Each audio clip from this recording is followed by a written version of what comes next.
Bonjour à tous, c'est Christophe pour ma chaîne NeoProDFX. Alors on se retrouve aujourd'hui pour la vidéo partie 2 de la AlphaWise U50. Mais avant tout ça, je vais vous expliquer pourquoi ça fait un petit moment que je devais la faire et que j'ai pas trop pu la faire. On va dire qu'en fait, ce qui se passe, c'est qu'aujourd'hui, vous le savez, on est confiné à cause de ce virus qui se balade un peu partout sur la planète, là, le Covid-19. Et du coup, tous les makers, on s'est mis à produire des visières pour aider le personnel soignant, tout ce qui est artisans qui vont se remettre à travailler également. Enfin bref, il y a beaucoup de monde qui en a besoin, il y a tout ce qui est gendarmerie et tout ça. Et du coup, moi, je m'y suis mis également, parce que j'ai beaucoup de machines qui peuvent travailler et produire beaucoup de masques. Hein, comme vous le savez, j'ai beaucoup de machines avec mes partenariats et tout ça, et on me demande souvent est-ce que mes machines servent. La réponse c'est oui, elles servent assez souvent. Je veux dire, j'imprime beaucoup de choses avec. Et actuellement, c'est quelque chose qui me permet aussi de booster la production de visières dans ma région. Hein, vous savez, en Limousin. Et du coup, moi, ce que j'ai là actuellement, j'en suis à peu près à 600 visières imprimées et fournies. J'ai fourni des gendarmeries, j'ai fourni des gendarmeries, deux hôpitaux, j'ai fourni des kinés, des dentistes, j'ai commencé à fournir aussi certains supermarchés qui en avaient besoin. Il y en a, enfin, je veux dire, il y a beaucoup de monde qui en a besoin. Il y a eu les casernes de pompiers également de ma région, enfin de mon secteur en fait, parce qu'en fait, ce qu'on a créé, c'est, vous savez, il y a Heliox qui a créé le site covid3d.fr. Hein, et du coup, en fait, sur ce site, ce qui se passe, c'est qu'il y a des gens, ils peuvent faire des demandes s'ils ont besoin de visières, mais aussi les makers peuvent aller chercher, voir s'ils peuvent aider et justement fournir à des personnes d'eux-mêmes, quoi. Il y a ça, il y a également des groupes sur Facebook qui se sont créés, sur lesquels on peut se réunir par secteur pour justement euh, optimiser le plus possible la production tout en évitant de sortir très loin de chez soi par rapport au confinement, hein, parce qu'il ne faut pas non plus se balader comme ça et aller transmettre le virus à tout le monde. Il faut aussi rester responsable et éviter de faire des bêtises, justement, parce que le problème, c'est que j'ai remarqué qu'il y a beaucoup de gens qui se baladent, et il n'y a pas que ça, il y a aussi des makers qui en profitent pour justement se balader. Le truc, c'est que vous faites toujours votre attestation. Moi, quand je sors pour livrer des visières, en général, ce que je fais, c'est qu'au lieu d'en livrer deux aujourd'hui, deux demain, trois dans 3 jours et tout ça, j'essaie de regrouper un maximum de... J'en imprime en gros beaucoup. Hein, je peux en sortir à peu près 60 par jour avec toutes les machines que j'ai. Et ce que je fais, c'est que j'essaie de regrouper, d'en remplir un gros carton, et ensuite je vais le dispatcher. En fait, je préviens toutes les personnes que je vais livrer que voilà, aujourd'hui je serai dans votre secteur, donc voilà, j'essaie de prévenir le maximum de personnes et d'en livrer le plus possible. Et pendant ce laps de temps, moi, derrière, sur mon attestation, je marque également que je vais faire des courses. Comme ça m'évite de me balader à droite à gauche et de transmettre le virus à tout le monde, parce qu'il ne faut pas oublier que même si on est des makers, on est porteur. On peut être porteur, on peut transmettre le virus. C'est pour ça qu'il ne faut pas se dire que voilà, on fait des visières, donc on est des super-héros, on peut se balader, on peut sortir à droite à gauche, discuter avec des gens. Non, vous êtes toujours quelqu'un qui peut potentiellement contaminer. Et ça, il faut le garder en tête. Déjà, les visières et tout, vu que vous les manipulez, il ne faut pas oublier de les désinfecter, de vous désinfecter les mains, de porter des gants quand vous les transmettez aux personnes, de mettre votre masque, plus votre visière. Ça permet d'avoir également un gage de qualité, enfin de sécurité envers la personne et de vous-même, parce qu'il ne faut pas oublier que, ouais, comme je le dis souvent, mais vous pouvez être porteur et transmettre la maladie ou la recevoir de quelqu'un, parce que vous fournissez un masque, mais la personne qui est en face de vous, ça se trouve, peut l'avoir, sachant que vous remettez souvent à du personnel soignant, eux, ils manipulent, et ils sont en contact des gens qui sont déjà malades. Donc c'est pour ça, faites très attention sur ça. On va dire que c'est un beau geste de faire ça, mais il faut aussi rester dans le côté sécurité sanitaire, quoi. Voilà, quoi. On peut transmettre et recevoir. Donc c'est pour ça. Donc tout ça pour dire, ce truc-là, c'est vraiment quelque chose de bien. Au final, on commence à... En même temps, ça nous permet de rencontrer du monde. On se fait connaître en tant que maker. Il y a certains Fab Labs qui en profitent pour faire leur petite pub et tout ça, et justement se faire connaître dans leur région, là où ils étaient très peu connus par le monde global, quoi. Et du coup, ça permet de montrer que les makers, ils ont un pouvoir assez important sur tout ça. Hein. On n'est pas juste des mecs qui fabriquent des... Il y en a beaucoup, ils vont croire que l'impression 3D, c'est juste pour faire des benchy-boats et des conneries comme ça. Non, l'impression 3D peut aussi avoir un impact dans l'économie mondiale sur... là, on le voit aujourd'hui sur la médecine. Il y a énormément... Enfin, pas que sur la médecine. C'est pas non plus, on va dire, un truc qui va tuer le virus. C'est une protection. Mais ça permet au personnel de retourner bosser dans des conditions plus favorable et plus sécuritaire que s'ils n'avaient rien du tout, quoi, en fait.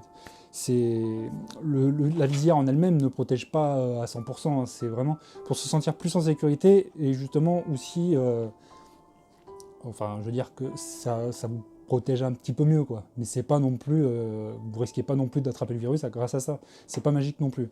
Ce que je veux dire, c'est que nous, les makers, on essaie d'aider le plus possible. Hein, moi, j'aide, je suis content de le faire parce que ça m'a permis de rencontrer du monde.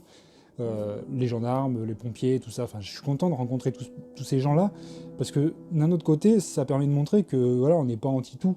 Hein, voilà, quoi. Moi, ça me fait plaisir d'aider les gendarmes. J'ai reçu des menaces d'autres personnes qui ont vu que j'avais aidé des gendarmes. Parce que je suis passé à la radio dans ma région, je suis passé dans le journal, tout ça, parce que ça fait plaisir de voir un youtubeur qui fabrique des choses pour aider justement, et on donne ça bénévolement, on fait ça totalement gratuitement. Derrière, on a des reconnaissances. Il y en a qui disent ouais, mais il faut vous faire payer tout ça. Moi, ce que je demande, c'est la personne, je lui dis vous faites ce que vous voulez. Si vous voulez me donner 1 euro, 2 euros, vous donnez ce que vous voulez. En général, ce que je demande, c'est juste un sourire, une reconnaissance, un remerciement. Et puis derrière, on peut se revoir après le confinement, vous voyez, voilà quoi. Les gendarmes, justement, ils m'ont parlé, il y a des personnes qui ont vu ce que je fabrique, des droïdes et tout ça, et ils sont super emballés, ils aiment beaucoup ce que je fais, et du coup, ils ont dit qu'après le confinement, on se reverra autour d'un verre ou quelque chose pour discuter, quoi. Donc voilà. Donc avant de m'éparpiller sur tout ça, je voulais vous dire merci aussi également à toutes les personnes qui s'abonnent à la chaîne, on est presque à 5000 abonnés. Il y a eu un petit boost, justement, grâce à ça, parce que ça permet aussi également de se montrer, de se faire connaître un petit peu. C'est ça, au final, la reconnaissance, c'est que les gens viennent voir mon travail et ça me fait plaisir. Parce qu'au final, ils se disent « Ah ouais, t'as une chaîne YouTube, t'étais là, en fait, t'étais dans le coin, on te regardait, NeoProDFX, et en fait, on savait pas que t'étais notre voisin, quoi, t'étais dans le Limousin, quoi. » Donc voilà. Et parce qu'il y a également beaucoup de personnes, justement, ça permet de trouver des makers comme vous, qui sont juste à côté, en fait. Il y a du monde qui est là, on le sait pas, on sait pas forcément, on se dit il y a personne en fait dans le coin. Moi je me disais dans le Limousin il y avait personne qui fait de l'impression 3D, et en fait il y a énormément de monde. Et j'ai réparé quelques imprimantes 3D justement des personnes qui sont dans le coin là. Ça m'a fait plaisir de les aider, hein. J'ai récupéré des machines que j'avais pas touchées depuis pas mal d'années, dont une MakerBot Replicator 2. Ça m'a fait plaisir de la réparer, elle est repartie chez la personne, c'est une machine qui est entièrement réparée maintenant, qui marche nickel. Ça me permet également d'expliquer aux gens comment imprimer et tout ça, enfin d'améliorer leur réglage, tout ça, puis ils voient ma chaîne YouTube en même temps. Et après le confinement, on se reverra quoi. Donc tout ça pour dire, superbe initiative de la part de tous les makers en France, enfin même dans le monde, parce qu'il n'y a pas qu'en France, hein, il y a toute la planète qui le fait. Moi j'ai créé mon petit design, j'ai fait mon truc à moi, enfin je veux dire, j'ai fait mon petit truc avec le petit logo Open Maker. Je voulais faire mon petit design, puis au final il est super, il est assez large au niveau du confort, au niveau du front. La visière tient bien, il y en a plein qui me disent ouais mais elle est pas fixée par pincement, enfin elle est fixée par pincement. Parce que j'ai créé un système qu'en gros quand elle tient, là elle bouge pas. Hein. Ça bouge pas du tout, c'est nickel. Et du coup, tout ça pour dire, pourquoi la U50, je vous la présente que maintenant, la partie 2, parce que elle m'a servi pour en imprimer beaucoup. Elle en a imprimé beaucoup, Alors en tout, j'ai fait 600 pièces. Sur chaque machine, j'ai 15 machines qui fonctionnaient, elle en a imprimé une 60aine. Ça m'a permis également de la valider, voir si dans le temps elle était capable d'imprimer beaucoup de pièces sans avoir des problèmes de réglage, de calibrage du plateau et tout ça. J'ai pas recalibré le plateau du début à la fin de l'impression des visières, de tout ce que j'ai fait, toutes mes pièces. Hein. Je l'ai recalibré, enfin j'ai jamais recalibré en fait. La machine fonctionne depuis le départ. Par contre, je vais vous expliquer ce qu'il y a à faire quand vous allez la recevoir. Je vous en ai parlé dans la partie 1, mais je vais vous le redire maintenant, parce qu'il y a beaucoup de personnes qui ont acheté la machine et qui attendent de savoir ce qu'il faut faire dessus pour la rendre le plus optimisé possible pour commencer à imprimer avec et aller plus loin. Moi, je l'ai laissé full d'origine, sauf deux petites modifications, que je vais vous en parler maintenant. Donc, comme je disais, merci à toutes les personnes qui se sont abonnées, on est presque à 5000 abonnés. Je pense que vers les 5000 abonnés, je vais faire, quand on aura passé le cap des 5000, je vais essayer de trouver quelque chose à vous faire, un petit concours ou quelque chose pour vous offrir un petit cadeau, pour vous remercier. J'ai pas énormément de budget, malheureusement, j'ai pas grand chose, donc je sais pas ce que je vous ferai gagner, peut-être une bobine de filament. Je sais, c'est pas énorme, c'est pas une imprimante 3D, parce que j'ai pas les moyens, mais ce que je veux dire, c'est que je vous ferai peut-être gagner un petit cadeau. On verra. J'ai un stylo 3D qui est tout neuf, que j'ai jamais déballé au final. Je verrai si je vous ferai pas gagner ça avec une bobine. Hein. Après, vous en faites ce que vous voulez, c'est le but de... c'est juste pour vous remercier, c'est un geste de mon côté.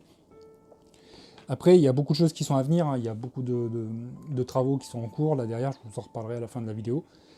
On va passer à la partie 2, donc à la conclusion de l'AlphaWise U50, et je vais vous dire ce que j'en pense.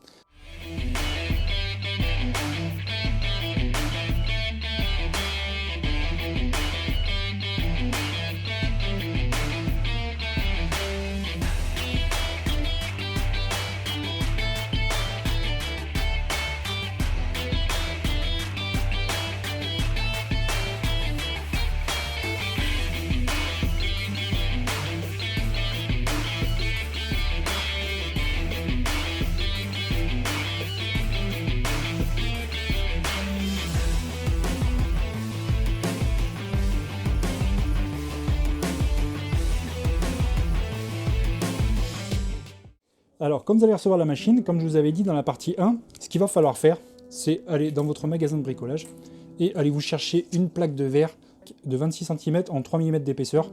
Plaque de verre à la découpe, vous allez chercher ça, ça coûte 3 euros. Moi, j'en ai pris 2 au final, pour 3 euros, j'en ai eu 2. Ce que je veux dire, c'est que d'origine, quand elle arrive, vous avez juste le plateau en aluminium et vous avez leur Buildtech. Ce qui est bien, c'est qu'il n'est pas collé, parce qu'ils ont prévu, je pense, le coup qu'au final, les personnes peuvent le coller ou pas. Ça, au moins, ils sont pas cons, ils l'ont pas collé directement. Ça, c'est un point qui était intéressant, parce qu'au final, du coup, j'ai été chercher ma plaque de verre dans la journée, et du coup, j'ai collé mon Buildtech dessus. Ça nous permet d'avoir une double surface d'adhérence. On a la surface sur le Buildtech, mais on a également la surface de verre. Si on veut faire des matériaux différents, moi, je passe le PETG, par exemple, je préfère le passer sur le côté verre, et le PLA, je le passe sur le côté Buildtech parce que c'est très bien, ça adhère facilement. Le PETG, je le passe là-dessus, pourquoi? Parce que je mets de la laque. Je mets de la 3D laque en fait. J'en ai pas une bombe là, elles sont dans l'atelier de l'autre côté. Mais en gros, je mets de la 3D laque et le PETG adhère directement, il n'y a pas de souci. Après, l'avantage, c'est que ce plateau-là chauffe assez vite et il arrive monter à 70 degrés. Moi, le PETG, je le passe à 70 degrés sur le plateau, même 80, des fois, on peut y monter. Pour des petites pièces, on peut y aller. Si on fait des grosses pièces, 80, on va essayer, mais si on fait des grosses pièces, ça va durer très longtemps. Et le plateau, dans le temps, je ne sais pas s'il tiendra très très très longtemps. Mais moi, ce que je préconise, derrière 70 degrés, c'est très bien. Moi, le PETG adhère directement et il ne bouge pas. Après, j'utilise du PETG haut de gamme, c'est du Color XFab, enfin du Color XT. C'est comment ça s'appelle, ColorFab qui fait ça, c'est du PETG haut de gamme, enfin je veux dire c'est de la très bonne qualité. Même leur PETG économie, il adhère très bien, il warpe pas. Il y a certains PETG qui ont tendance à se décoller. Après il y a certains filaments de certaines marques, moi que je déconseille forcément. Il y a des marques que j'utilise pas. Il y a des marques, genre des marques françaises que je ne citerai pas parce que j'ai pas trop envie de... Voilà quoi, enfin ce que je veux dire, mais c'est en gros le ColorFab, vous pouvez y aller. 3D Online, leur PETG marche nickel.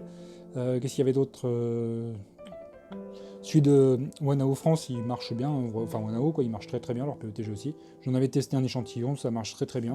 Donc après, pour revenir sur la machine, donc je vous disais la plaque de verre. La plaque de verre avec le côté Buildtech, le PLA, il n'y a pas de souci, ça adhère nickel. Hein, j'ai même pas mis de laque, j'ai rien mis dessus. Après, si jamais vous avez des petits soucis d'adhérence, vous pouvez mettre une petite couche de laque, vous en mettez un pchit, une seule fois, mais une seule. Après, vous n'aurez même plus besoin de le nettoyer. Enfin, je veux dire, de temps en temps, vous passez un petit coup d'alcool, vous en remettez un. Mais en gros, c'est vraiment pour favoriser l'espèce d'effet ventouse que je vous parle souvent dans mes vidéos. C'est pas vraiment pour coller, mais c'est vraiment l'effet ventouse. Parce qu'en fait, quand le filament va être bien plaqué, il va créer un effet de ventouse, et tant qu'il est chaud, il va pas se dilater, donc il va pas sauter. Alors, il y a ça. Ensuite, qu'est-ce que je voulais dire? Il y a des personnes qui mettent de la colle. Sur leur plateau, ils badigeonnent avec de la colle UU, et le problème c'est que cette colle UU va créer un dépôt. Ce dépôt-là, si votre buse est réglée trop basse, elle va le bouffer, mais quand je vous dis qu'elle va le bouffer, elle va remonter de la colle et elle va se mélanger dans la buse. Ça, il y en a qui vont me dire, mais oui, c'est possible, il y a de la colle qui va remonter légèrement dans la buse, ça va se carboniser à force, ça va faire un truc dégueulasse, ça va faire une pâte, et votre buse va se boucher, et vous allez commencer à bouffer du filament au niveau de la roue derrière, et vous allez niquer votre extrudeur. Enfin, c'est pas compliqué, la colle, vous en mettez pas. Vous en mettez pas, vous mettez la laque ou le Buildtech, ça suffit largement. Et quand je dis ça suffit. Quand le plateau est bien calibré, il n'y a pas de souci. Autre avantage, la plaque de verre va faire votre surface va être un peu plus plane que si vous mettiez directement sur la plaque d'alu. Comme ça, vous allez régler votre 4 coins. Et comme vos 4 coins sont réglés, normalement ça ne bouge plus. On a des ressorts jaunes sur cette machine-là. Les ressorts jaunes, l'avantage c'est qu'ils sont assez comprimés, ils sont renforcés. Ce qui fait que la machine, ils n'ont pas tendance à se desserrer. Et moi, franchement, depuis le début, je vous ai dit, je ne l'ai pas recalibré du tout. Alors, ensuite, qu'est-ce qu'il y a comme point intéressant? On a le capteur de fin de filament qui fonctionne très bien. Franchement, le capteur de fin de filament, il est nickel. On a l'extrudeur qui est en métal, qui fonctionne également nickel. Il n'y a pas de souci de ce côté-là, j'ai pas de souci. Même si c'est pas un double engrenage, il tire très bien le filament. Mais il va y avoir un truc important à faire. Quand vous allez la recevoir, votre extrudeur ici, il n'aura pas de... Alors, vous voyez là, je ne sais pas si vous le verrez sur la caméra, il y a une petite chaussette en captant, c'est moi qui l'ai mise. En fait, quand il va arriver d'origine, votre MK8, il est brut. En gros, il y a le métal qui est directement libre. Et le ventilateur qui est ici, le problème, c'est qu'il va balancer directement du vent sur le corps de chauffe. Et ça, il y a la même chose sur la AlphaWise U20, et je vous en avais déjà parlé dans la vidéo de la U20. C'est pour ça que là, je vais vous expliquer ce que j'utilise. J'achète un kit, en fait, c'est sur AliExpress que j'avais commandé ça. Vous pouvez acheter les chaussettes en silicone, mais moi je préfère acheter ça parce qu'au final, je trouve que c'est pas cher, c'est économique, et contrairement à la chaussette en silicone, ça tient bien, ça se défait pas, enfin je veux dire, ça bouge pas. Donc en gros, ce petit kit que j'achète là, en fait c'est pas compliqué, il y a une petite trousse, il y a un petit ruban de polyimide, ou Kapton comme on appelle ça, il y a des petites... alors, il y a des petites bandes comme ça, c'est de la laine de roche, hein, c'est de la petite laine de roche exprès là, qui évite justement de brûler sur le corps de chauffe, hein, c'est fait exprès, ça résiste à la chaleur, il y a une petite surface de Kapton qui est déjà collée dessus, et ce que vous allez faire, en fait, elle est livrée avec le petit rouleau, il y a une petite éponge, bon la petite éponge c'est plutôt pour nettoyer votre corps de chauffe là, et également pour nettoyer, enfin pour éviter d'esquinter votre pointeau. Votre pointeau, ce que vous allez faire, c'est qu'en fait vous allez vous en servir pour créer un trou ici, et un autre trou un peu plus loin, enfin vous mesurez en fonction de votre corps de chauffe, ça peut vous servir pour d'autres imprimantes hein, si vous allez faire ça, et en gros vous allez poser votre petit scotch là, vous allez le poser au niveau des deux trous. Bon là il n'y a pas le heat break, hein, la petite tige qui est ici, là ça s'appelle le heat break, elle n'est pas là, parce que ça c'est un autre bloc que j'ai récupéré pour vous montrer. Et en fait ce que vous allez faire, c'est que vous allez faire le tour comme ça, vous allez créer votre petite chaussette, et avec le petit scotch, vous allez faire 3 tours comme ça de chaque côté de la buse, et ça va vous créer une espèce de bouclier thermique en fait, pour éviter justement que le vent aille dessus. Et à partir du moment où vous avez fait ça, ben, votre extrudeur va fonctionner beaucoup mieux, il n'y aura plus de problème de sous-extrusion ou quoi que ce soit. Pourquoi? Parce que lui, ben, en fait, il ne va pas refroidir.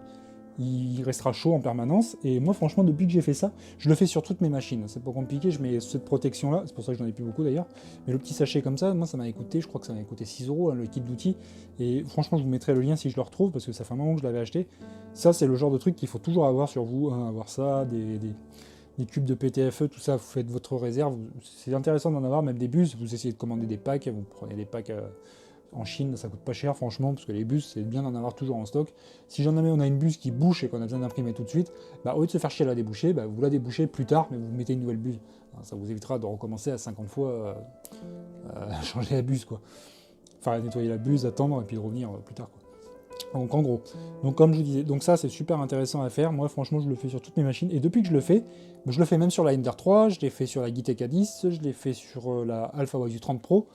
Franchement, ça me permet d'avoir quelque chose qui imprime bien dans le temps, et au final, bah, j'ai pareil, la température par rapport au PID, grâce à ça, bah, elle est plus stable. Elle est beaucoup plus stable. En fait, ça tient la chaleur, ça reste et ça bouge pas. Ça vous permet d'avoir des impressions directes, qui sont propres et qui ne bougent pas dans le temps, ni quoi que ce soit. Hein, qui sont pas aléatoires également. Ça vous évite aussi également d'avoir l'effet de clac-clac que vous avez à l'arrière sur certaines machines. Des fois, ça claque. Pourquoi? Parce que des fois, c'est lui, en fait, qui n'arrive pas à rester chaud, à cause du ventilateur. Parce que peut-être que la buse est chaude, mais au-dessus, le bloc de chauffe, lui, il galère à chauffer, et au final, bah, des fois, on a un problème de température qui n'est pas régulière sur tout le bloc de chauffe. Donc voilà. Donc ça, c'était pour vous expliquer ce petit truc, qui est super intéressant. Si jamais vous voulez savoir comment ça se monte, hein, je vous ferai une vidéo à part, si vous voulez, je vous ferai un petit tuto sur le montage. Je me suis dit, je vais peut-être pas le faire, parce que c'est pas compliqué au final quand ça arrive. Il y avait un petit papier également avec pour vous expliquer comment ça marche, mais franchement, je vous dis, c'est pas compliqué. Vous faites 2 trous avec le pointeau, hein, vous mesurez bien, hein, franchement, entre l'écart d'ici et d'ici, et vous l'enroulez, et vous faites votre petit tour avec le scotch.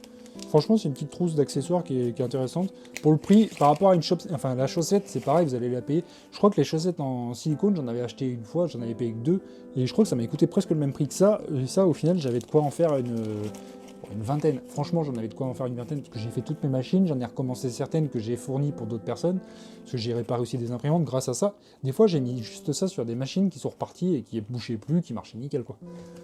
En mettant une buse neuve et en débouchant la buse derrière l'ancienne. Enfin bref, en faisant quelque chose de propre. Donc voilà. Donc la U50 Pro, après de ce côté-là, qu'est-ce qu'il y a d'autre à dire? Alors niveau bruit, je vais l'allumer. Vous allez voir qu'au final, elle fait un peu de bruit. Et ce qui s'est passé, c'est qu'au final, je vais vous expliquer un autre truc. Les ventilateurs d'origine, il est possible. Alors, ce que je vous conseille de faire, si un jour vous avez besoin d'avoir un peu de stock de pièces ou de trucs comme ça, ce que je vous conseille de faire, c'est de vous acheter des ventilateurs. Hein, le petit ventilateur qui est ici en 40 par 40, en 12, je vous conseille d'avoir au moins un de celui-là, un de celui du côté, là, le ventilateur radial, et également celui qui est ici. Pourquoi? Parce que celui qui est ici, moi, en fait, il s'est mis à faire un peu de bruit.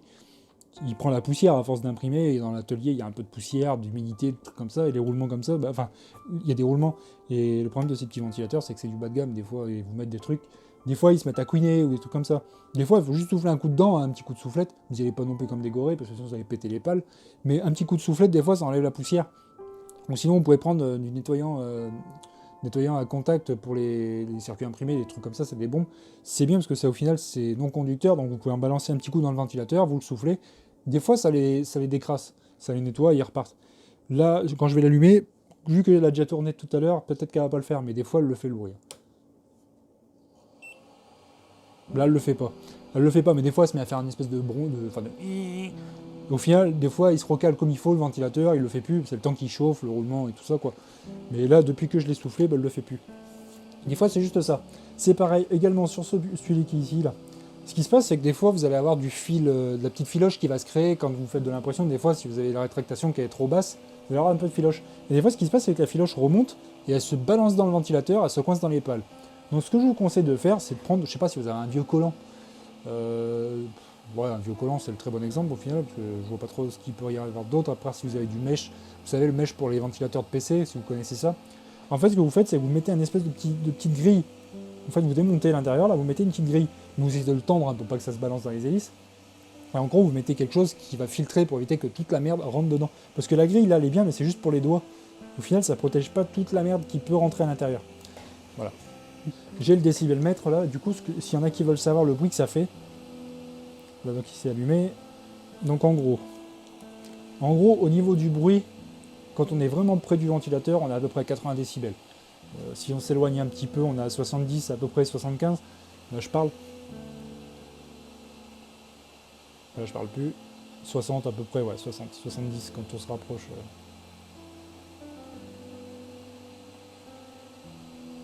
Voilà, il se stabilise à 75. Avec les moteurs qui vont tourner, on va monter peut-être à peu près à 80 décibels.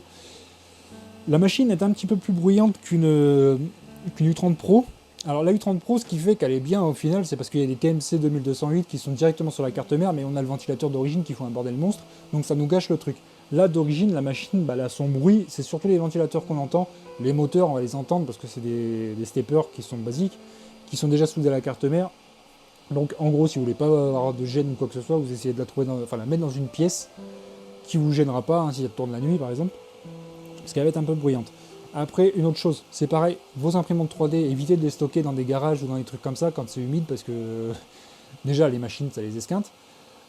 Également votre filament. Il y a une personne pas plus longtemps qu'il y a 3 jours, là, il m'en a parlé, et son machine déconnait et tout ça, et en fait, elle s'est mis à déconner à partir du moment où il l'avait mis dans son garage parce qu'elle faisait un peu de bruit.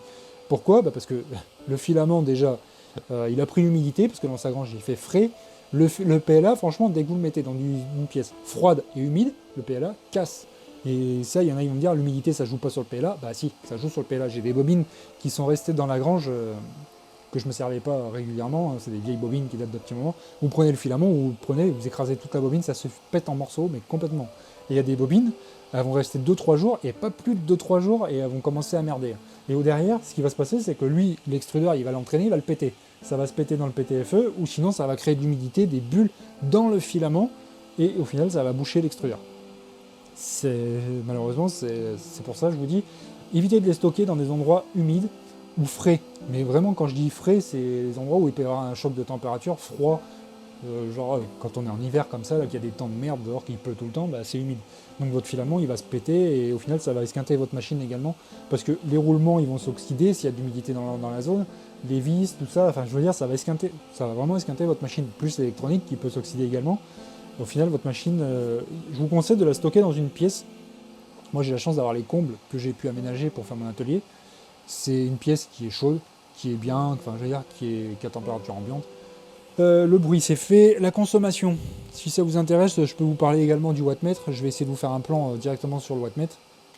Donc voilà, donc on se retrouve devant le wattmètre. Donc là, vous pouvez voir que la machine est allumée, mais il n'y a rien en charge. Hein, on a 8 watts à peu près. Et au niveau de l'ampérage, on va avoir quelque chose comme 0,08. Vous voyez, il n'y a que dalle. Franchement, elle consomme quasiment pas hein, quand on est arrêté. Enfin, franchement, 8 watts, c'est que dalle hein, quand elle tourne comme ça. Après, je vais la mettre en chauffe.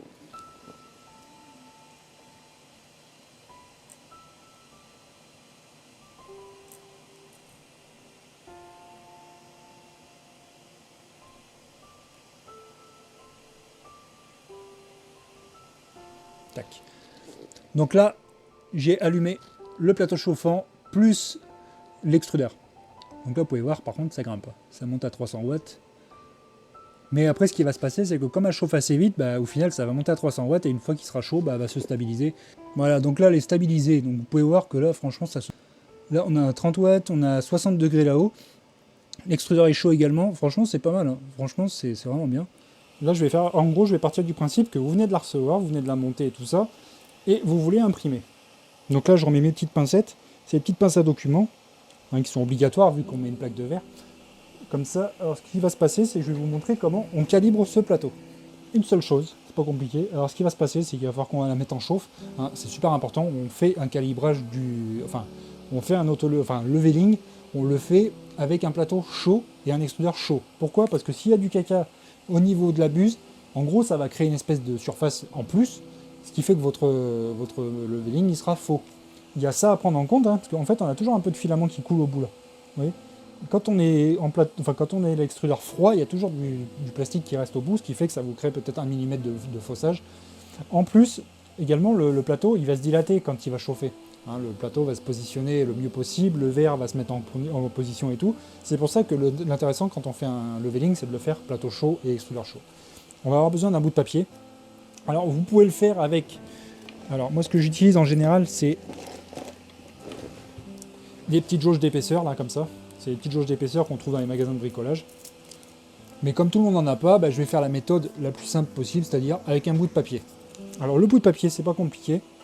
On va aller dans Application, Leveling, et là la machine va se positionner.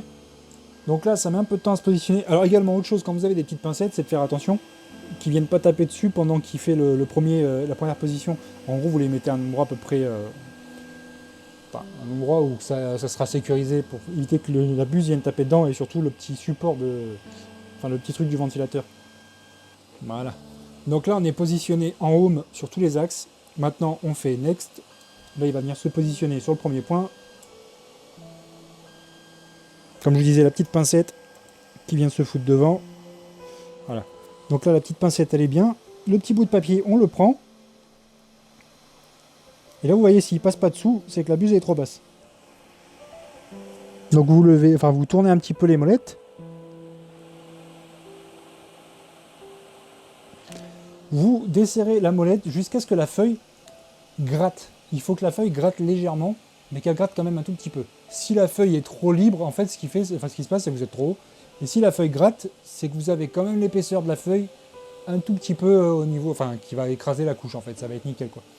Donc là, vous faites ça pour celle-ci, ainsi de suite, jusqu'aux, les 4 autres. Enfin, les 3 autres qui restent. Et après, normalement, vous n'avez pas de souci de ce côté-là. Normalement, vous serez calibré. Voilà, nickel. En fait, ce qui peut arriver, c'est que si jamais vous la déplacez d'un endroit à l'autre, comme tout à l'heure, en fait, j'ai remonté les axes à la main, c'est possible que ça ait bougé un tout petit peu, donc c'est pour ça que je dois la régler. Quand elle est posée sur l'étagère, après, normalement, le réglage, il ne bouge plus quasiment. Il faut le refaire de temps en temps si vous voyez que votre première couche n'est pas assez écrasée ou quoi que ce soit. Ça également, c'est un autre truc qui est intéressant à voir aussi, c'est dans le trancheur. Moi, ce que je fais, c'est que je mets toujours une première couche à 0,3, et après, toutes les autres couches, vous pouvez les mettre à 0,1, 0,2, vous faites le réglage. Mais la première couche, je mets toujours 0,3, et comme j'utilise Slicer, l'avantage dans Slicer, c'est qu'on peut choisir, la première couche, on peut choisir un flux d'extrusion à 200%. Ça peut paraître gros, mais en fait, 200%, c'est pas si gros que ça. Ça va juste permettre d'avoir quelque chose qui est bien tartiné. Pour la première couche, elle sera lisse, et elle sera suffisamment adhérente pour permettre à la pièce de bien adhérer. Ce qui peut arriver après, c'est que si jamais vous avez 200% et que vous avez quelque chose qui est un peu trop extrudé, ça peut créer une espèce d'effet de patte d'éléphant sur votre pièce. Ça, c'est parce que vous êtes vraiment trop écrasé et que votre pièce, elle est trop... En fait, ça dépose beaucoup trop de matière. C'est pour ça que quand vous mettez une couche à 0,3, l'épaisseur de la feuille de papier, ça marche très très bien. Ça marche très très bien. Si vous mettez une première couche à 0,1, vous allez être vraiment très très fin, vous allez vraiment avoir une couche très très fine. Et ça, en général, vous êtes en dessous. Vous êtes en dessous, ce qui se passe, c'est que du coup, votre première couche ne va pas adhérer correctement. C'est pour ça que je préconise toujours une première couche à 0,3 et un flux un peu plus élevé, genre même 150%, ça suffira largement. Mais ça, vous le réglez dans votre trancheur, en épaisseur de première couche. Voilà. Donc maintenant, je vais vous présenter les objets, et après, on fera une conclusion. Et également, il y aura une vidéo qui va venir, normalement, qui sera là d'ici quelques temps. Je vais essayer de la caser assez rapidement, là. La vidéo que je vous parlais souvent, c'est la vidéo comment débuter l'impression 3D. Vous venez de monter votre machine, vous voulez imprimer, on va passer sur le trancheur, on va passer sur Cura et Slicer. Je ne ferai pas Simplify parce que j'ai pas les moyens de l'acheter et j'ai pas envie de le craquer parce que je respecte les gens qui font des logiciels, j'ai pas envie de m'amuser à craquer des logiciels.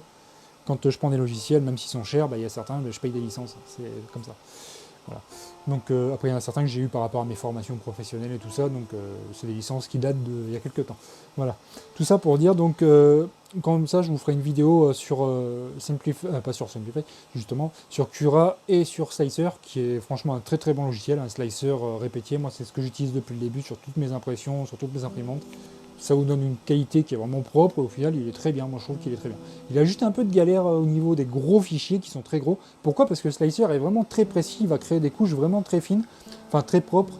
Chaque couche va avoir vraiment des coordonnées qui sont vraiment propres et optimisées. Alors que Slicer, enfin pas Slicer, sur Cura, il va vraiment balancer un... Je trouve que son tranchage est bien, mais j'ai eu des défauts que j'avais, par exemple, j'ai fait un tranchage avec les mêmes réglages, et en fait, Slicer a réussi à me passer des zones, des ponts, des bridges, tout ça, il me les a passés nickel, alors que Cura, avec exactement le même réglage, m'a fait un espèce de mouvement qui m'a fait que l'impression était dégueulasse. Hein, à des endroits que j'aurais voulu qu'ils soient propres, justement, qu'ils soient super propres à des endroits, surtout sur des objets qui sont sphériques. C'est pour ça que je vais vous en reparler d'ailleurs, parce que j'ai imprimé un casque, et en fait, il y avait un tranchage qui était fait sur Cura et un autre sur Slicer qui ne m'ont pas donné le même qualité. Donc, du coup, qu'est-ce que j'ai fait? Alors, je n'ai pas fait énormément, pourquoi? Parce que, comme je vous ai dit, hein, j'ai imprimé énormément de visières, surtout, enfin là c'est la seule qui me reste aujourd'hui. J'en ai d'autres qui sont en impression derrière, mais comme ça fait un peu de bruit, j'ai fermé la porte et j'y toucherai plus tard. Cette visière là, hein, qui a été faite, donc vous pouvez voir, hein, si je la mets pour voir si ça me va. Voilà, donc franchement, bon là avec les reflets des deux panneaux lumineux, vous n'allez pas voir grand chose, mais en gros la visière est très simple à mettre, hein, franchement c'est un truc tout basique. Avec des petits arrondis et tout ça, enfin je veux dire, les gendarmes en sont très contents, les pompiers également, moi je suis content d'avoir fourni tout ça. Voilà, donc ça c'est, j'en ai fait une 60aine de pièces, j'ai pas marqué sur mon carnet, parce que bah là, c'était impression, mais en gros, ouais, elle en a fait une 60aine, quoi.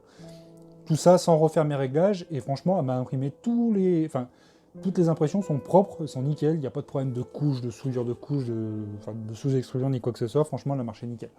Sur ce côté-là, elle est très bien. Ensuite, qu'est-ce que j'ai fait? Alors, j'ai imprimé deux.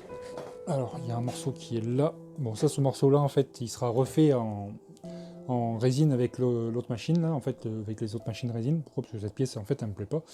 Alors, ce casque, en fait, il y a des parties que j'ai modélisées, parce qu'en fait, c'est un modèle que j'avais trouvé au début, et en fait, j'ai refait mon propre modèle. C'est pas celui-ci, je vais le réimprimer, parce qu'au final, il me plaît pas. Il y a des formes qui correspondent pas à ce que je voulais. Ça, c'était celui que j'avais imprimé, enfin, que j'avais récupéré sur, je sais plus sur quoi je l'ai pris d'ailleurs, je crois que c'est sur My Mini Factory, un truc comme ça. Moi, j'ai remodélisé le mien, au final, que j'ai mis sur Thingiverse, pas sur Thingiverse, sur Instagram. J'ai mis mon fichier, au final, si jamais des personnes le veulent, enfin, je l'ai mis en capture, hein, pour vous montrer. Ça, cette partie-là, justement, c'est moi qui l'ai remodélisé, c'est mon design à moi. Je l'avais imprimé dessus, au final, bon, bah, ça me plaît pas cette pièce, parce qu'au final, c'est dégueulasse, quoi. C'est censé être une pièce avec des détails. Ces détails-là, bah, justement, ils sont pas très bien imprimés, parce que c'est très fin. En SLA, ça sera beaucoup mieux, quoi. Donc cette pièce-là, je l'ai réservée pour le SLA. Donc, voilà. Donc ensuite, bon, ouais, vous connaissez le casque, hein, c'est The Mandalorian, la série qui est actuellement sur Disney+, là. Enfin, franchement, le casque, il s'est très bien imprimé. Alors, il est imprimé en deux parties. Pourquoi? Parce que je voulais pas faire de support, j'avais pas envie de me faire chier à gaspiller du filament avec des supports. En fait, ce qui s'est passé, c'est que je l'ai coupé au milieu. Il y a eu un morceau, celui-ci, qui a été imprimé comme ça, et l'autre morceau, bah, il est imprimé comme ça. Et ça passe sur la U50. Ça passe en diagonale, en fait. Ce qu'il faut, c'est le faire tourner en diagonale. Et franchement, c'est passé nickel sur la U50. Et franchement, niveau échelle, hein, c'est pas mal, franchement. Moi, je trouve que c'est vraiment pas mal. La qualité est propre. Et franchement, bah, ça fait des belles pièces. Hein. Franchement, il y a eu des belles pièces. Après, comme je vous disais, sur les arrondis, cette partie-là a été tranchée sur Slicer, et cette partie-là sur Cura. Et ben Cura, il m'a fait des endroits... En fait, c'est comment s'appelle ça? La largeur des couches, en fait, la largeur de couches, et la superposition des couches. En fait, ce qui peut se passer, c'est que Slicer, il a un réglage... Enfin, Cura, il a un réglage qui peut faire que les lignes soient côte à côte, hein, soit comme ça, côte à côte, l'une par-dessus à l'autre, hein, elles sont côte à côte. Alors que ce qui va se passer, c'est que Slicer, lui, il va essayer de la faire dépasser un peu plus, je trouve. En fait, ce qui va se passer, c'est qu'elles sont vraiment soudées. Ça peut aussi venir de la hauteur de couche. Vous pouvez l'avoir sur une pièce qui, par exemple, va avoir des pentes. Si vous mettez une hauteur de couche trop épaisse, ce qui peut se passer, c'est que ça va vous créer des gros escaliers. Et le problème, c'est que je trouve que Cura, il les superpose pas très bien. Il y a un réglage dedans qui s'appelle superposition des couches qui permet justement de le redécaler. Slicer le fait automatiquement de lui-même, c'est logique qu'au final les deux couches, l'une par-dessus l'autre, soient légèrement posées sur l'autre d'en dessous. Ce qui nous permet d'avoir des impressions beaucoup plus propres. Je l'avais eu sur le dôme de R2D2 par exemple, les couches sont beaucoup plus propres. hein. C'est pour ça que j'utilise Slicer en général. J'avais fait Cura parce que j'étais en train de faire un réglage pour une personne, pour des pièces, et au final, bah, c'est là où je me suis rendu compte que ma superposition des couches n'était pas parfaite. Mais après, bon, vu que je vais refaire celui-ci, bah, après il est quand même propre, hein. Les pièces sont quand même propres. C'est juste qu'à des endroits, j'ai des petits problèmes de jointure, mais ça se voit pas énormément, quoi. Je le vois parce que j'ai l'habitude et que j'ai pas envie que ça fasse ça. Mais ce que je veux dire, après, il est propre, hein. Il n'y a pas eu de, comment ça s'appelle, de petites filoches par rapport à la rétractation. Si vous voulez mes réglages, de toute façon, ils seront disponibles sur mon Drive, hein, sur Google Drive, je vais les mettre également. Je mettrai les réglages pour Slicer, si jamais vous voulez utiliser Slicer. Parce que moi, j'adore Slicer, et puis voilà, quoi. Tac. Donc ça c'était fait avec. Également j'avais fait cette pièce, alors vous l'avez dû la voir en miniature sur la première partie. Pourquoi? Parce qu'en fait les parties grises là elles avaient été faites sur la Ender 3 et non même pas sur la Ender 3, je crois que c'était sur la i30 Pro. Et en fait la partie grise a été faite dessus, quoi. Pour aller plus vite, hein, pour gagner du temps. Donc voilà, ça reste propre, hein, là ça c'est moi qui l'ai modélisé entièrement, c'est l'épée Rubilax de Wakfu. Je l'ai modélisé sur Cinema 4D. C'est pareil, j'ai prévu de vous faire des tutoriels 3D modélisation. Je ne vais pas les faire tout de suite parce que j'ai encore beaucoup de choses à finir, mais je vais m'y mettre. Je vais vous faire des tutos sur Cinema 4D. Par contre, je ne vous expliquerai pas comment vous finir le logiciel parce que moi je l'ai eu et en fait c'est une version légale. Mais ce que je peux vous faire, enfin, je pourrais vous montrer comment on fait de la 3D dessus, quoi, si ça vous intéresse de regarder des timelapses, même des trucs comme ça, enfin même comment je fabrique un objet dessus, quoi, si ça peut vous intéresser. Je vous ferai quand même des tutoriels dessus. Après, si vous voulez récupérer d'une autre façon comme vous voulez, bah, ça pourra quand même vous servir. Puis s'il y a des personnes parmi vous qui l'ont déjà, même ça peut vous servir en niveau des bases pour d'autres logiciels 3D, hein, parce qu'au final, extruder un cube, quand on connaît la méthode, on peut extruder un cube sur différents logiciels. Moi, c'est juste que je travaille sur Cinema 4D parce que c'est mon logiciel favori, et puis au final, je fais des rendus derrière, au niveau des images, tout ça, je fais mes rendus dessus. Je connais mon logiciel, quoi, je sais modéliser mon truc, quoi. Ça, c'était fait en une soirée, voilà, quoi. Je connais mon logiciel, quoi. Je veux dire, c'est ma passion depuis presque 10 ans maintenant. Donc voilà, quoi. Si jamais ça vous intéresse, hein, vous le direz en commentaire. Moi, j'ai vraiment envie de vous faire du contenu après derrière qui peut vous intéresser et d'autres trucs comme ça. Donc la modélisation 3D, ça sera à venir aussi. Donc il y a ça. Et après, on reste dans le domaine Star Wars. Il n'y a pas grand-chose, il me reste plus que 2 pièces, parce que bah, les autres pièces, c'est les visières. Après, je ferai d'autres trucs, hein, de toute façon. Après, je vous mettrai... N'hésitez pas à me suivre sur Instagram, hein, je publie tout ce que j'imprime en général, je mets beaucoup de choses dessus. Il y a les droïdes, il y a R2D2 qui va revenir, parce que je suis en train de le repréparer, et je vais le refaire en une seule pièce sur certaines choses, parce que j'ai la duplicateur 9 en 500 par 500, que je vais vous présenter également dans quelques temps. Mais je vous en dis pas trop, vous verrez ça sur Instagram et sur tout le reste, de toute façon. Donc, également, il y avait ça, donc il y a cette pièce-là, et cette pièce-là. En fait, c'est 2 pièces-là que j'ai fait dessus. Franchement, elles sont assez propres. Après, le plastique que j'ai reçu, là, il est un peu bizarre. En fait, ça vient même pas de la température, parce qu'en fait, il y a des plastiques, si vous les chauffez pas pareil à des endroits différents, ça va vous créer des différences de couleurs. Là, en fait, j'ai des différences de couleurs, mais en fait, ça se voit sur la bobine directement. En fait, on voit que la bobine est grise, gris clair, gris foncé, gris clair. Et en fait, je pense que ça, c'est l'usinage, ou je sais pas ce qu'ils ont fait à l'usine, mais en gros, leur plastique, la couleur n'est pas régulière, ce qui fait qu'il est moche. Il est moche, en fait, c'est du Sunlu, hein. C'est du Sunlu que j'ai trouvé sur AliExpress, que j'avais payé, je crois que c'était 12 euros, même pas, je crois que c'est même pas, je crois que c'était ça, c'était 12 euros le kilo. Enfin, en gros, c'était un truc qui venait d'Allemagne, là, que j'ai commandé. Je leur avais demandé s'ils pouvaient m'en fournir, enfin, je l'ai commandé, ils m'ont filé au final. J'en ai commandé, je crois que j'en ai eu 10 kilos qu'ils m'ont offert, un truc comme ça, c'est justement pour mes projets et tout ça. Et au final, je sais même pas si je vais l'utiliser. Il est bien, hein, je veux dire, il s'imprime bien, mais il est moche. Donc après si c'est pour le poncer et le peindre, il n'y a pas de souci de ce côté-là, mais je trouve qu'il est pas beau. Il est pas beau, et puis même c'est pareil, il est pas très régulier niveau impression. Il y a des endroits, des fois, il fait des trucs bizarres. Il fait des trucs bizarres. Alors que si je passe d'autres filaments, d'autres marques, hein, le Wanao par exemple que j'utilise, franchement le Wanao il est nickel. Il est stable, il est régulier. En fait, toutes les pièces là que vous verrez sur le BB-8 qui est derrière, ça c'est tout du Wanao, le filament, le Wanao Premium. Là c'est la même pièce avec les mêmes réglages. J'ai même dû chauffer un tout petit peu plus. Par contre, les pièces sont propres, hein, les pièces sont nickel. Franchement, il n'y a pas de souci de ce côté-là. Ça, c'est imprimé debout. C'est imprimé comme ça sur la machine. En fait, c'est imprimé comme ça. Et sur Slicer, justement, l'avantage, c'est que je peux faire des supports juste ici. Et en fait, ça va imprimer. Je vous mettrai de toute façon des captures, vous le verrez, quand ça a été imprimé, parce qu'il y en avait des pièces qui étaient imprimées sur elle, et en même temps, il y avait exactement les mêmes qui étaient imprimées sur la U20 One. Pour comparer, justement, je vous le mettrai sur le côté. Et au final, bah, après, une fois que ça a fini de s'imprimer, bah, il y a juste à tirer. Et ça se décolle et ça me fait des pièces nickel. C'est pareil sur celle-là, il y a des supports. Sur le côté, il y a des petites lames de support. Ça, le fichier, il est fourni comme ça. Et en fait, c'est imprimé debout comme ça. Voilà. Et franchement, elle vibre pas. Hein. Elle vibre pas par rapport à la U21 qui est un tout petit peu plus haute. Arrivée en haut, elle vibre beaucoup moins parce qu'elle est plus petite. Elle est moins lourde. Enfin, je veux dire, elle est moins elle a moins de contraintes physiques parce qu'elle est moins lourde au niveau du déplacement du plateau, au niveau des... Enfin, je veux dire, il y a moins de mouvement par rapport à la U20 One qui est beaucoup plus haute, qui a quand même tendance à vibrer pas mal si on ne met pas les tiges. Hein, les tiges en L qui sont sur le côté. Après, sur celle-ci, il n'y en a pas besoin. On a les équerres, de toute façon, qui tiennent bien sur les côtés, qui sont vraiment... Elle est plus compacte, donc elle bouge beaucoup moins.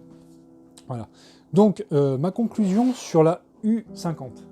Alors, est-ce qu'elle vaut le coup par rapport à la U20 One? Je vais essayer de vous mettre ça ici, vous le voyez un petit peu. Alors, est-ce que la U50 vaut le coup par rapport à la U20 One et la U30 Pro? Alors, la U20 One, vous allez la choisir parce que vous allez vouloir une surface d'impression de 30 par 30. Mais vous voyez, un casque comme ça, il est passé sur une machine de 26 par 26. Il est passé, un casque comme ça, coupé et mis en diagonale, il passe.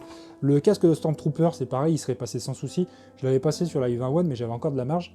Et le casque de Stormtrooper est légèrement plus petit que celui de Mandalorian, donc franchement, on peut imprimer des grosses pièces sur cette machine-là, il n'y a pas de souci là. Il n'y a pas de souci de ce côté-là. Les pièces de BB-8, vous pouvez les passer. Alors, c'était laquelle? C'était celle-ci. Celle-ci, par contre, j'avais dû l'incliner légèrement comme ça. Pourquoi? Parce que ben, là, ça fait... Je crois que ça, comme elle s'arrête à 27, en hauteur comme ça fait 30. Alors que du coup, ben, j'ai dû l'incliner un tout petit peu. Je voulais le faire dessus. J'ai dû l'incliner un tout petit peu pour qu'il puisse passer en hauteur, sinon il ne passait pas. Sur la U20 One, il passe sans souci. Par contre, ils passent tous sans souci.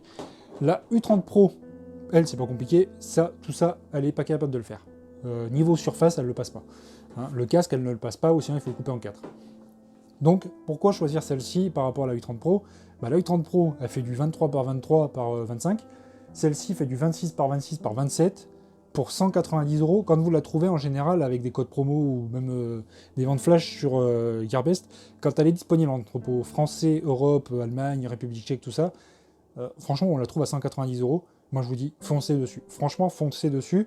Vous faites la petite modif de la petite chaussette sur l'extrudeur et go. Franchement, vous prenez une plaque de verre et parti. Franchement, la machine, elle vous revient à 200 €. Voilà, 200 €, vous avez une machine qui fait 26 par 26 qui marche nickel. Il est possible que certaines machines aient des petits défauts par rapport à d'autres, mais ça, c'est pareil, comme vous allez la monter au tout début.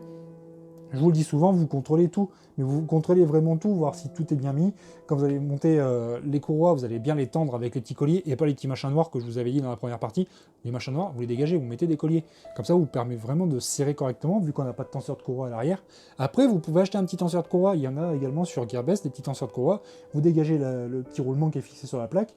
Vous mettez un petit tenseur de courroie sur le profilé et comme ça, vous êtes parti. Franchement, la machine en elle-même est très bien. Après, si vous voulez rajouter un BMG à l'arrière en extrudeur,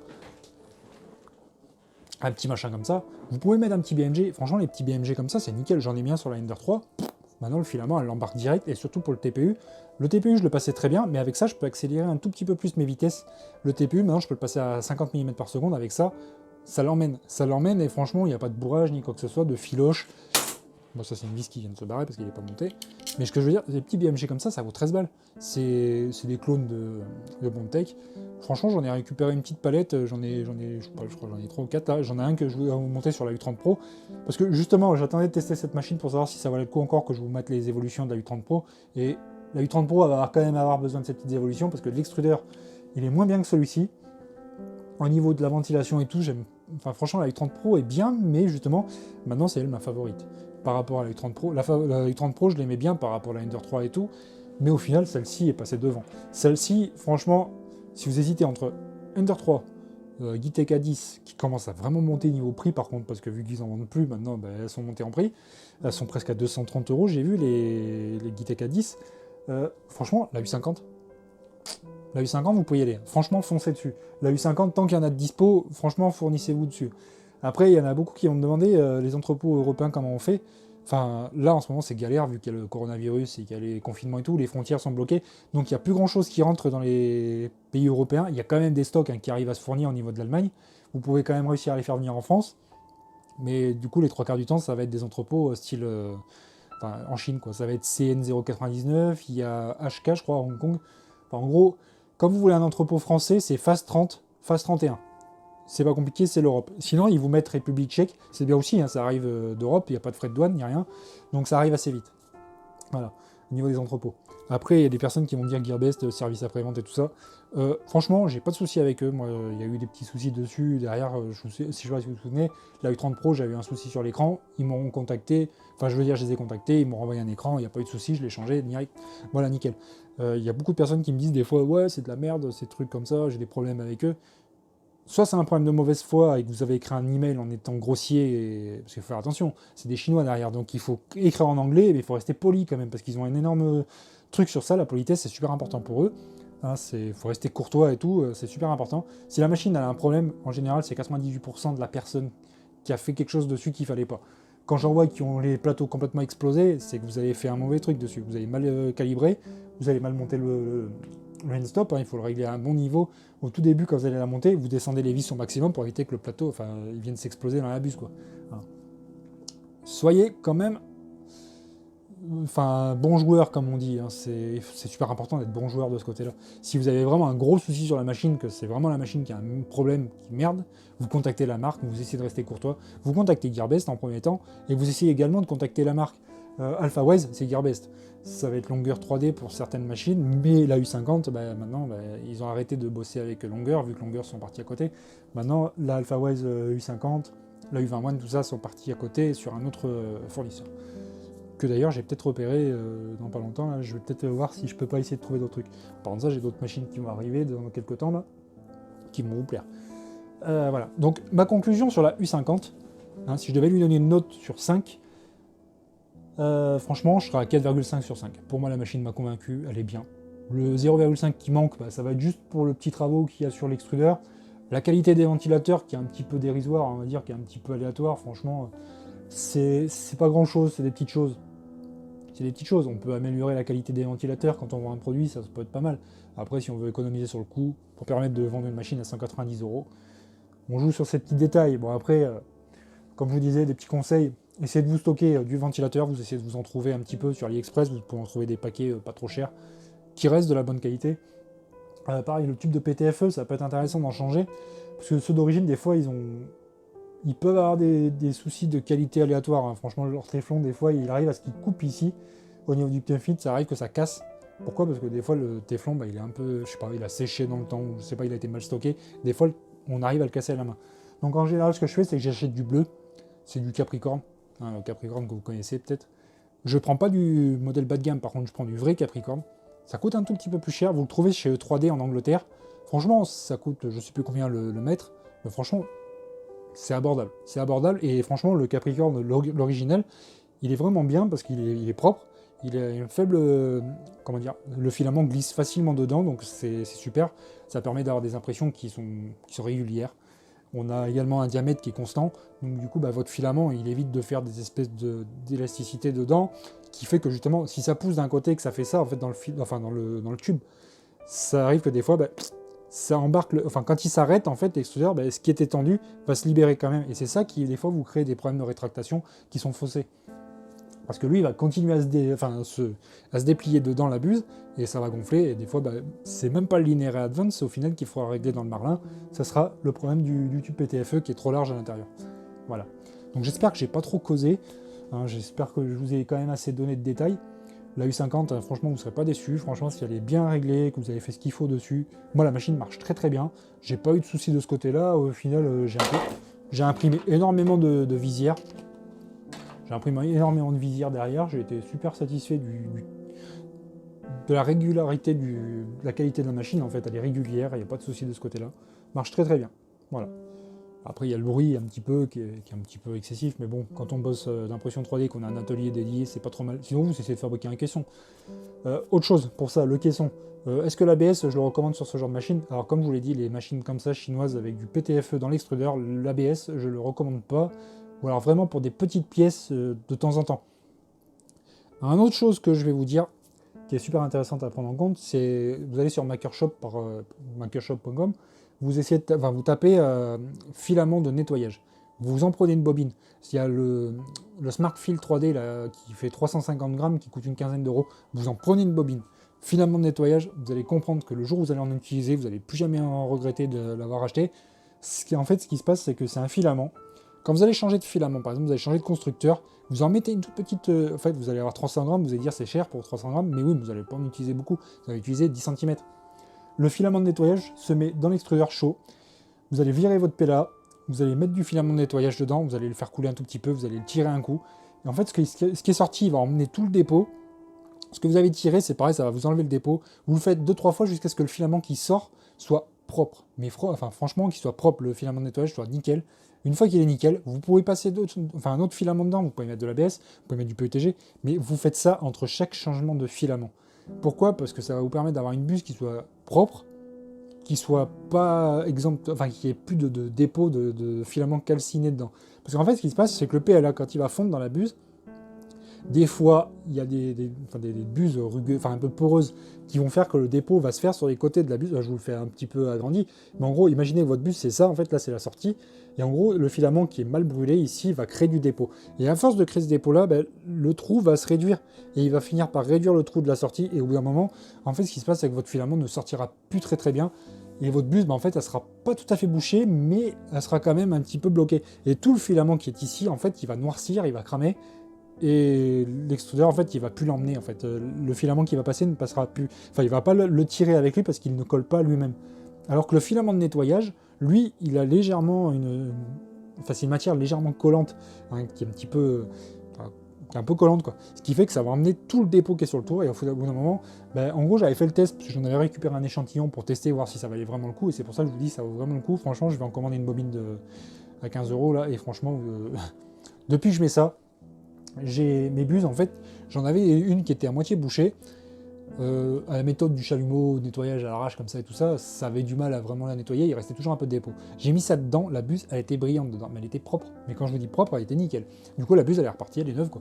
À part le bout qui peut s'abîmer à force de frotter ou quoi que ce soit, mais franchement, ça vaut vraiment le coup. Hein. Donc, franchement, n'hésitez pas, filament de nettoyage, allez faire un petit tour sur ça, sur makershop.com, qui est en France. Je crois que c'est makershop.fr d'ailleurs, je dis une bêtise. Franchement, prenez une bobine, mettez-la de côté, ça peut toujours servir. Voilà.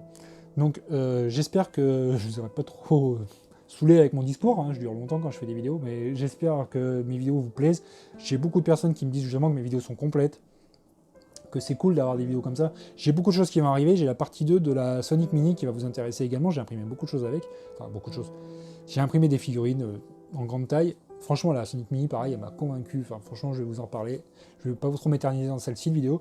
Il va y avoir des vidéos sur BB-8 qui vont arriver, parce que BB-8 est bientôt terminé.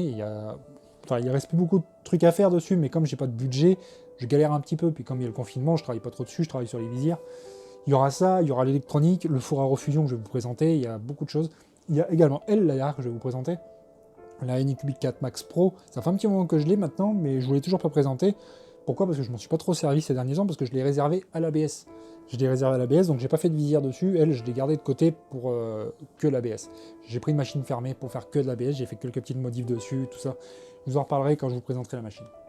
Donc la U50 validée pour moi. Maintenant, ce que je vais faire, c'est que je vais vous remercier une dernière fois pour vous dire franchement merci à toutes les personnes qui me suivent. On est presque à 5000 abonnés. N'hésitez pas à me suivre sur Instagram, neoprod-fx, Tipeee. Je commence à avoir des personnes qui me font des dons. On est à 5 personnes, on est à presque 30 € par mois de donnés. Ça me fait super plaisir parce qu'au final, c'est pas énorme, mais c'est un geste qui me touche énormément parce que pour l'instant, on n'a que 5 personnes, ce qui fait qu'on a quand même un petit budget qui tombe tous les mois. Et franchement, n'hésitez pas si vous voulez soutenir mon travail. Franchement, tout ce petit budget-là, derrière, moi, me permet de me fournir en filament, me permet d'augmenter mon budget pour peut-être des futures machines qui seront peut-être plus intéressantes à tester, des améliorations également hein, pour acheter des extrudeurs, des cartes mères, parce que j'aimerais bien vous présenter des cartes mères, genre il y a les SKR que j'ai vu, il y a les Faisec, ouais, c'est un truc comme ça, Faisec, je crois la marque que c'est. Il y a MKS, pareil, il y a plein de trucs que j'ai envie de tester de chez MKS, les cartes, la Rumba, il y a la Robin. Qu'est-ce qu'il y a d'autre comme une carte mère que j'ai envie de tester? Enfin, c'est que des cartes mères en 32 bits qui sont sorties il n'y a pas longtemps. C'est des pures cartes mères avec des trucs TMC 2909, enfin 2909. Il y a beaucoup de choses que j'ai envie de vous présenter. Vous faire du tutoriel Marlin également. Là, je suis en train de préparer le Marlin complet pour la duplicateur 9 avec tout l'interfaçage de l'écran. Je suis en train de créer des boutons et tout ça. J'ai créé mon skin. J'ai créé toute mon interface utilisateur. La U30 Pro, c'est pareil, je suis en train de travailler sur l'écran, mais je le finirai après, parce qu'en fait, l'écran de la U30 Pro est complet, je voulais juste faire une traduction. Mais comme je suis passé sur celui de la U30 Pro, enfin de la D9, j'ai laissé un peu de côté. Parce que la D9, il y a vraiment besoin de l'écran. C'est vraiment, il y en a besoin. Voilà. Donc merci à toutes les personnes qui me suivent, n'hésitez pas à me suivre sur les réseaux sociaux, et à bientôt.